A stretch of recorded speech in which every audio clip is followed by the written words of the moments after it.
Alex Epstein, who is with us now. He is the author of Fossil Future. Hello, Alex. How are you? Hey, Glenn. Great to be back. I have to tell you, I've been waiting for weeks for this interview because you are the guy. You not only, in your new book, you not only give us the way out, what we should be doing, but you're actually describing what's coming. It's insanity to cut our legs off before we have another chair. You know what I mean? We are turning off all of our energy supply, and it can't be done this way. I mean, one thing I talk about throughout Fossil Future is this phenomenon of fossil fuel benefit denial. We hear a lot about climate change denial, but the real denial is the huge benefits of fossil fuels, which provide 80% of the world's energy in a world that needs far more energy. And yet we're talking about rapidly eliminating fossil fuels without any evidence of a viable replacement. And that has been the insane strategy that you're talking about. Yeah, go through some of the benefits of, because everybody's like, oh, fossil fuels, okay, I get it, petroleum, so you got your cars. Yeah, I mean, the real benefit of fossil fuels, as I talk about in Chapter 4, is a livable world. I mean, people talk about, I'm worried that fossil fuels would make the world unlivable. But you have to recognize first that fossil fuels are the only reason why the world is livable as you know it. So the world naturally is a very deficient and dangerous place. It's very low on resources, and it's very high on threats. We, in what I call the empowered world, experience the world as an abundant and safe place. But that is a very unnatural phenomenon.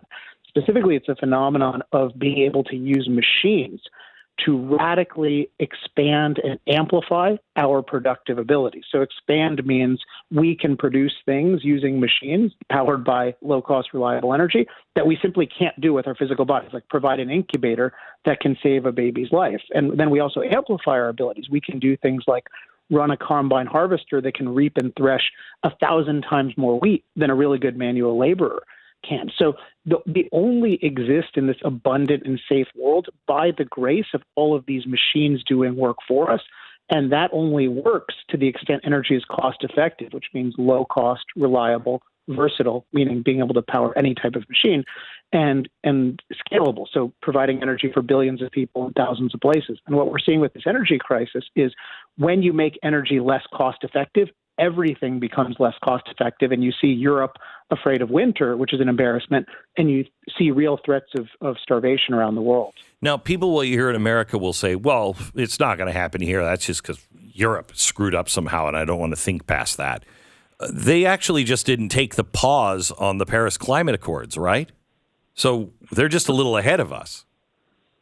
Yeah, well, nobody is following the Paris Climate Accords. In a certain sense, we are following it more than they are, but nobody is really following it in terms of rapidly eliminating CO2 emissions. But this is what's scary, is that the net zero agenda has maybe had 1% to 2% success in terms of slowing the growth of fossil fuels, because fossil fuels are still growing around the world, mostly in underdeveloped places that are less restrictive. But in general, fossil fuels are still growing, but they're shrinking in what I call the empowered world, the freer parts of the world. And even that is causing an energy crisis because energy is so important and it's so desperately needed. So people don't really understand what it means not to have energy.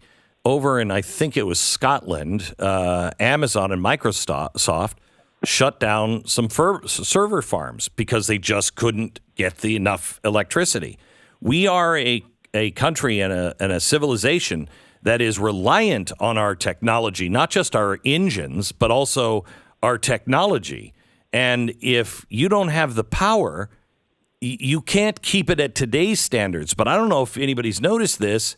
What's happening in the technological world is only getting bigger and more invasive in our lives, not smaller. We need more electricity in the future, not less. For sure. So this is something I talk about in Chapter 5 of Fossil Future, which includes talking about, it's an expanding pie in terms of the need for energy. The biggest reason is just most people are very energy poor. in the world. We have 6 billion out of 8 billion people who use an amount of energy that you and I would consider unacceptable. We have 3 billion people using less electricity per person than a typical American refrigerator. We have a third of the world using wood and animal dung as their primary fuel for heating and cooking. So we have that. But then as you're pointing out, the parts of the world even that are empowered, we're finding new ways to use energy, and particularly in the realm of information technology, we have rapid growth. And what you're finding with some of these tech companies, it's really tragic, or in a certain sense shameful, is they are huge consumers of electricity who are rightly using more electricity, and yet they're huge boosters of the idea that we can get off fossil fuels rapidly. And one way they do this that's particularly insidious that I talk about in Chapter 6 on alternatives is they claim to be 100% renewable. And the literal way they do this is they pay grids to give them credit for everyone else's solar and wind and to give everyone else the blame for their coal, gas, and nuclear. So this is really shameful, and it's promoting all the wrong ideas, even though the world needs more energy, and they're Exhibit A of why. Can you talk a little bit about, the problem with our information system that we have now where people believe global warming is a catastrophe, and yet we have more information now, or access to more information than ever before? Yeah, I have a term I coined called knowledge system to really capture the set of institutions. We often call it the media, but that's too much of a simplification. The set of institutions that are designed to give us expert knowledge and guidance. And I think one key thing is that you have these different phases by which knowledge is acquired and transmitted. And so there's the research phase. But we don't just get things from the research. The research needs to be synthesized by institutions and then disseminated. And then ultimately we evaluate what do we do about it. And with something like climate, what you see is the actual research has quite a few biases, but that research, even as it exists today, in no way justifies this idea of climate catastrophe, and certainly in no way justifies the idea of rapidly eliminating fossil fuels and replacing them specifically with unreliable solar and wind. And yet we get this narrative that, the scientists say we need to get off fossil fuels and replace them with 100% renewable. That doesn't follow at all. And so what's happening is we are getting a distortion from what I call the knowledge system. The institutions we're trusting to get expert knowledge, they're distorting the actual state of the research to the point where we're being told that fossil fuels have no benefits, and yet reality is proving they have huge benefits, and losing those benefits is catastrophic. Alex, put this on, you've been warning about this for a long time. Put this on what's coming in some sort of scale that people can understand.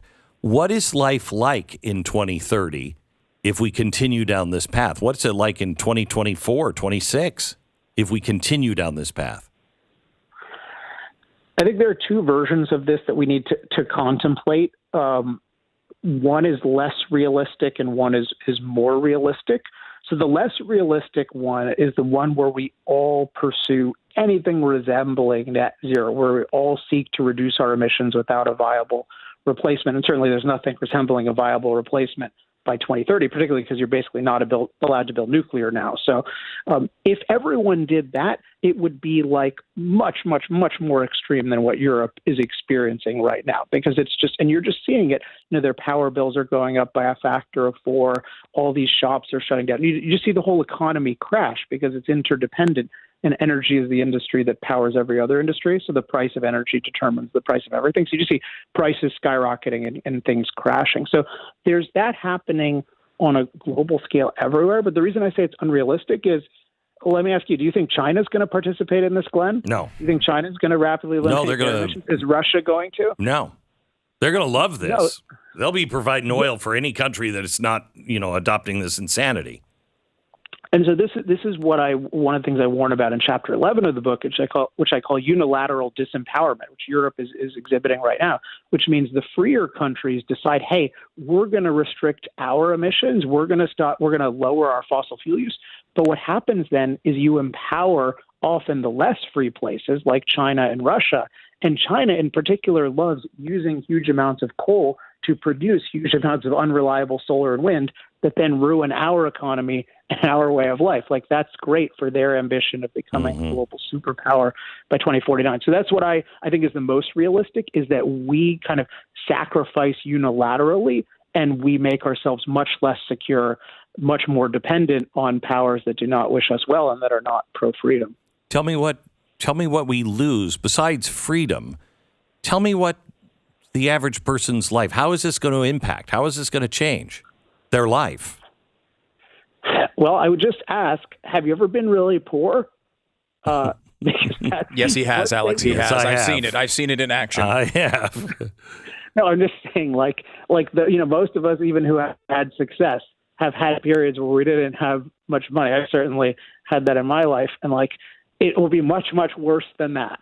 I mean, this is the thing, because you have the element of just becoming much poorer, which people experience even with modest rises in gasoline prices. You cannot afford as much. But part of it's not just, so it's this combination of you become poorer, but also you are in a society that is disintegrating. And so what you're look at Sri Lanka and other places where you have these riots. What happens is the decline is not this just smooth thing where, okay, I made $100,000 and now I make $60,000.